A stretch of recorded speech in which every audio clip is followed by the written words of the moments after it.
स्वागत. तर मित्रांनो, सिलिंगच्या ज्या जमिनी आहेत त्या आता इथून विकता येणार आहेत आणि 30% शुल्क लागणार आहे. त्याबाबत आपण ज्यांच्या सिलिंगच्या जमिनी आहेत त्यांच्यासाठी खूपच महत्त्वाची अपडेट आहे आणि त्यांनी पूर्ण व्हिडिओ पहा.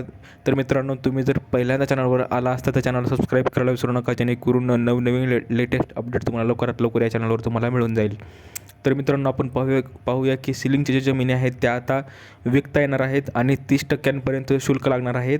तर राज्यात कमाल जमीन धारण सिलिंग कायद्याअंतर्गत वितरित जमिनीच्या खरेदी विक्रीबाबत मोठा निर्णय घेण्यात आला आहे आणि या निर्णयानुसार वर्ग 2 स्वरूपातील सिलिंगच्या जमिनी आता वर्ग 1मध्ये रूपांतरित करून विकता येणार आहेत. तर सिलिंगच्या जमिनी म्हणजे काय, तर कमाल जमीन धारणा कायद्याअंतर्गत अतिरिक्त ठरलेली जमीन शासनाने ताब्यात घेऊन भूमिहीन किंवा पात्र लाभार्थ्यांना वाटप केलेली जमीन म्हणजे सिलिंगची जमीन.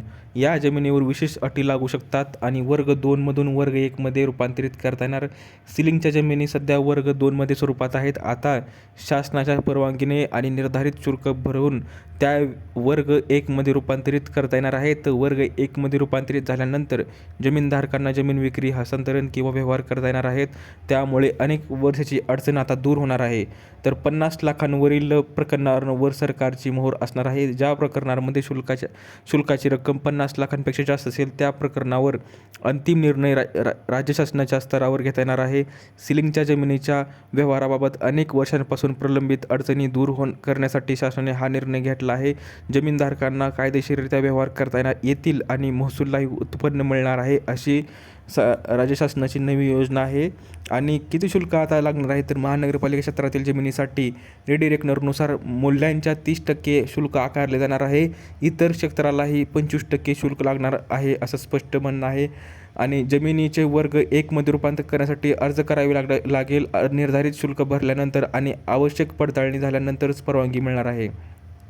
कोणत्या जमिनी पात्र अपात्र, तर सिलिंग कायद्याअंतर्गत लाभार्थ्यांना वाटप झालेल्या जमिनी पात्र ठरणार आहेत. न्यायालयीन वाद, अतिक्रमण आणि किंवा अन्य कायदेशीर अडचणी असलेल्या जमिनी अपात्र राहू शकतात. पूर्वी वर्ग 2 जमिनीची विक्री किंवा हस्तांतरण करण्यासाठी कठोर निर्णय होते. शासनाची विशेष परवानगी मिळाल्याशिवाय व्यवहार शक्य नव्हता, परंतु राज्य शासनाने आता नियम व अटी बदललेले आहेत आणि ज्यांच्या सिलिंगच्या जमिनी आहेत त्या आता विकता येणार आहेत आणि 30% शुल्क लागणार आहे. तर अशी ही माहिती आहे मित्रांनो. दिलेली माहिती समजली, व्हिडिओला लाईक करा, जास्तीत जास्त शेअर करा आणि चॅनलला सबस्क्राईब करायला विसरू नका. तर भेटूया पुढच्या व्हिडिओमध्ये अशीच एक अपडेट घेऊन. तोपर्यंत धन्यवाद.